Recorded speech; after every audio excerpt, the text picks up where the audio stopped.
Hey, what's up, everyone? This is episode 5 of my Platinum Randomized Hardcore Nuzlocke Challenge. Yeah, so I know it's been a while. A lot has happened. Nothing bad. It's just a lot of in real life stuff happened to where I couldn't really keep a consistent schedule.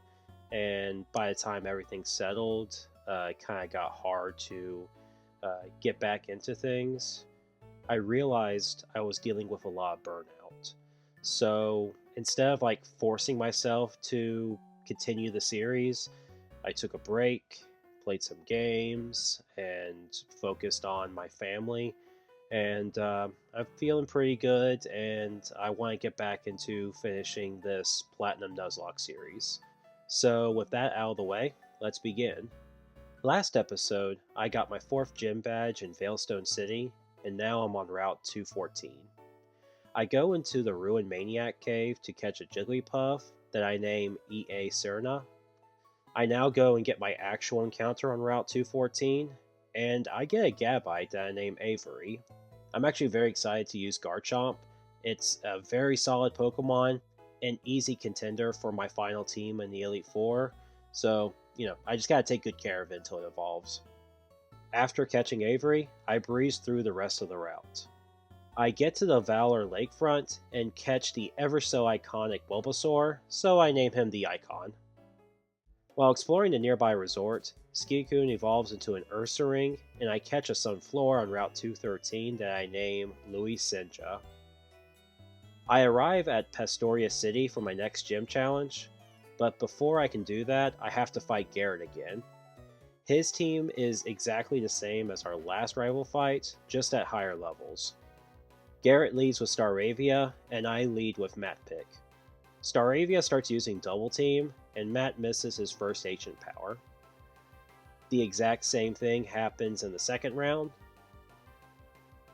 but third time's the charm as Matpick finally hits Staravia and gets the one-shot. Roselia comes out next. We avoid Leech Seed, and after a few rounds of Ember and Protect stalls to get some leftovers recovery, Matpick gets another knockout on Roselia. Garrett sends out their Victory Bell next, and even after spending a turn to protect and getting some HP recovery from leftovers, Matt gets put to sleep via Sleep Powder, so I must switch into Mendoza. We land a Sleep Powder of our own, but even a Psybeam plus Silverwind can't get the KO, and Victory Bell wakes up to land another Sleep Powder. I decide it's best to stall out the sleep turns, and it gets really scary towards the end, but Mendoza does eventually wake up to land another Sleep Powder, and finally gets the knockout with a Psybeam. Garrett's last Pokemon is Ponyta. I switch into Adrian, and after another few turns of spamming Water Gun, I KO the Ponyta and can finally go inside the Pastoria gym. Crasher Wake specializes in water Pokemon, so to prep my team, I evolve JW Kangler into Ludicolo, and then I go to the Move Relearner to teach it Mega Drain.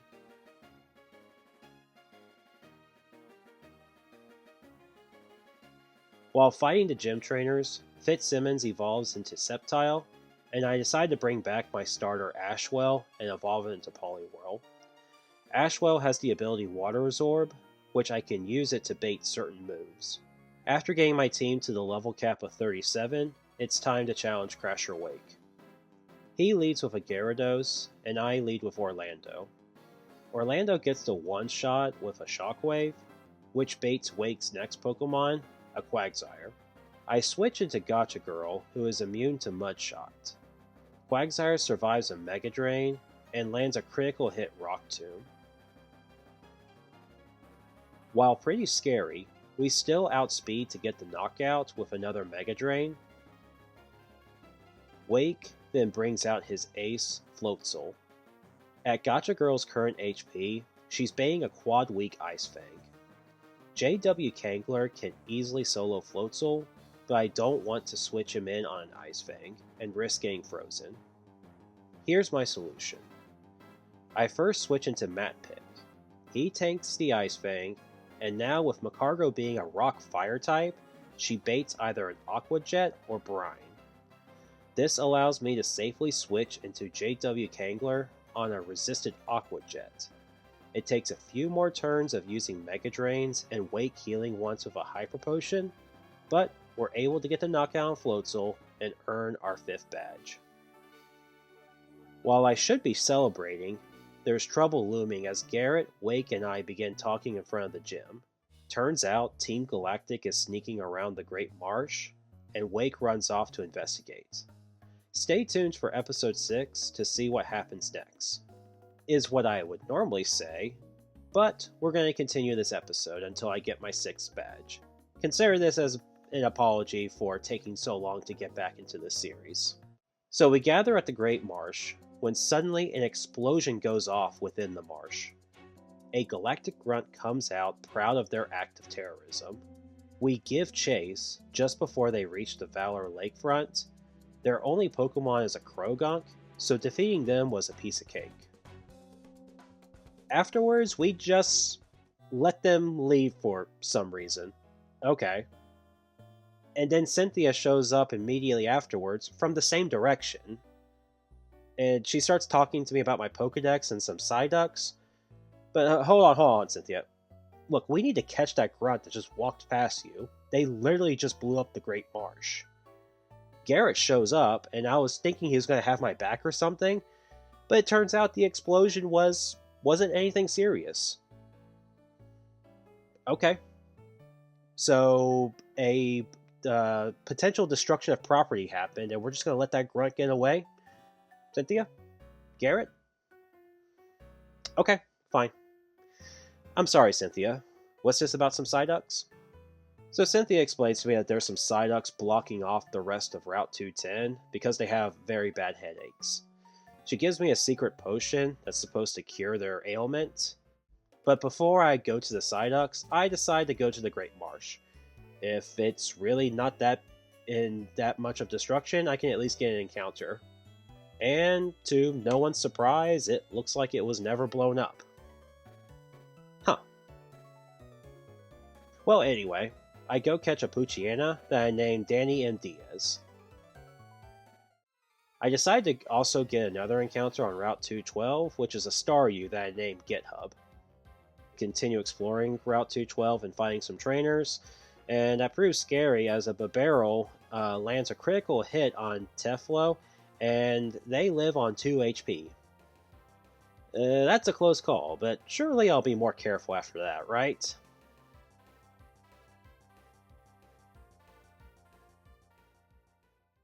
Well, 5 badges in without a single death is pretty impressive for me. But it sucks that my first death in this run is my newly acquired Avery. Garchomp would have been an obvious Elite Four pick at this point in the run, but not anymore, because I was pretty careless. I thought Gabite was a little bit more, bulky and could stand on its own a little bit. Avery's death made me realize that I'm actually worried that I'm not going to have a good enough team to challenge the league at the end. This is kind of one of the things you gamble with a randomizer. Because basically at this point in the run, I haven't been thinking about the end game, like what final team I want to bring. So now every new encounter I get, I'm going to start picking out which guys can help me be like my final 6. So hopefully I learn from this. After putting Avery in the box, Fitzsimmons and Collins help me clear out the rest of the trainers on 212, and Collins evolves into Typhlosion in the end. I fly my way back to Route 210, use the secret potion to cure the Psyducks of their headaches, and Cynthia asks me to deliver an old charm to her grandma in Celestic Town. It's further up north from Route 210. And along the way, Teflo evolves into Alakazam. Sweet. We make it to Celestic Town, and there's a galactic grunt threatening to blow up the town. Maybe this won't be an actual threat considering how much damage they did to the Great Marsh, but I'm not going to take any chances. And my team decimates him. Afterwards, this old lady we were talking to turns out to be Cynthia's grandma, and we give her the old charm. We go into the ruins ahead of us to learn more about Sinnoh's history and the legendary Pokemon. A man named Cyrus comes in, who's the leader of Team Galactic. He's been the moody guy giving monologues. And again, he starts monologuing about creating a new ideal world because he hates the one we currently live in. Look, man, I can relate. I really can. But I'm kind of getting tired of your rambling, so I'm going to kick your butt in the Pokemon battle. He leads with a Sneasel, and I lead with Matthew the Kingler. Sneasel lands a Screech, and Kingler gets the one-shot with a Rock Smash. Cyrus brings out his Golbat. I don't like that my defenses are lowered, so I switch into Mat Pick on our resisted Air Cutter. Next turn, Golbat lands a Bite, and we flinch. We avoid getting flinched the second time, and hit with a hard Ancient Power. The third bite does not get a flinch again, and so Ancient Power gets the knockout, and Mat Pick gets the 10% Omni Boost. Cyrus sends out his last Pokemon, Murkrow. Knowing I can survive a Night Slash, I start going for some recovers, but after 2 turns, I realize this is not worth it. So I switch into Eric, who is immune to Nightshades, and gets the one-shot with a return. Cyrus leaves, and Cynthia's grandmother gives us the HM for Surf. But before we can leave, Cynthia actually shows up again and mentions that there's a library in Conolave City where we can learn more about the legendary Pokemon. Luckily, that's where we're going to head to next, since the 6th gym is there.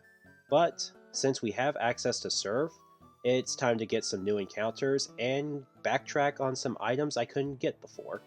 My first encounter is here in Celestic Town, and it's a Pidgeotto.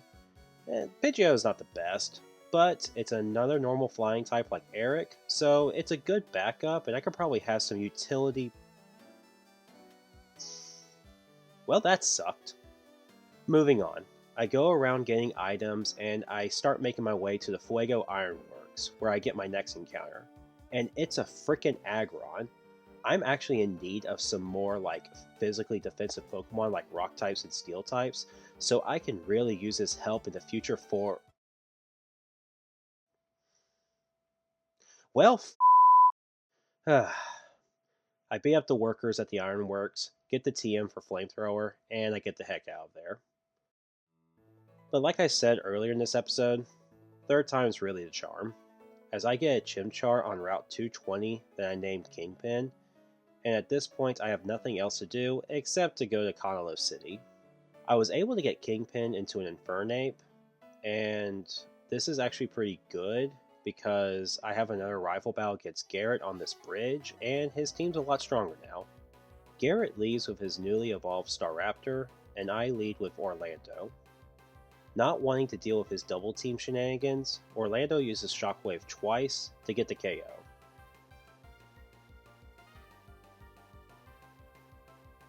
Garrett brings out his Rapidash next, and I switch into Adrian on a Tail Whip.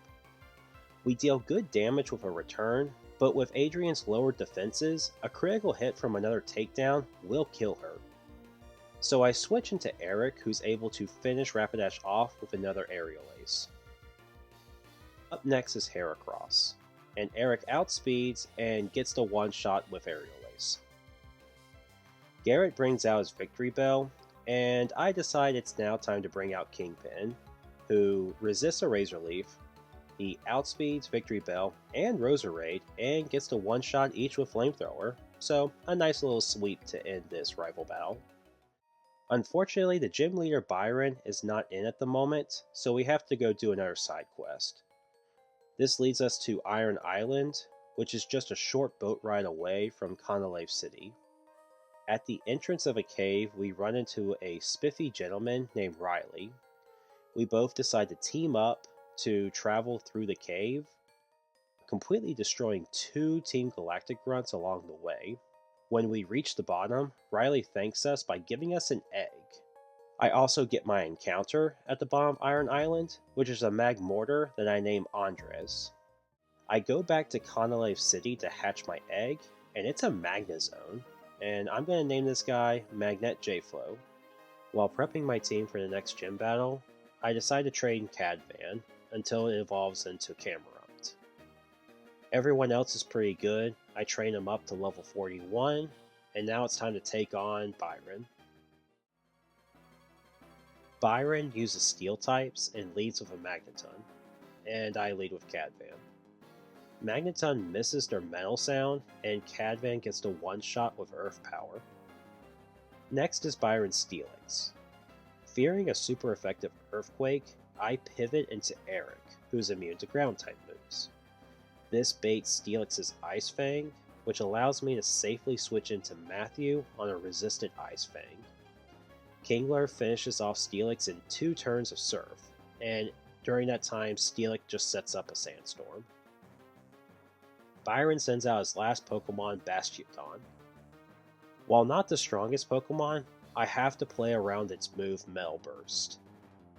It's a move that any damage I deal to it will deal 1.5 times damage back to me. To get around this, I do small bits of damage by using Rock Smash. I get the defense drop, but Bastiodon reverses that by using Iron Defense. Another Rock Smash gets a second defense drop, basically putting Bastiodon back to neutral defense. Bastiodon eats a Citrus Berry and hits with that dreaded Metal Burst. Fortunately, it's not enough to kill, but I'm at pretty low HP now thanks to the Sandstorm chip. I decide to switch into Snoop Dogg on a resisted Stone Edge, and next turn Snoop Dogg gets to KO by using a quadruple effective Boomerang, winning us the gym battle and our 6th gym badge. This has been a long episode, so I'm going to end it here. For everyone who's watched it to the end, thank you. I will be finishing this series in the next few weeks, so stay tuned to see how this randomizer will end. Thank you again.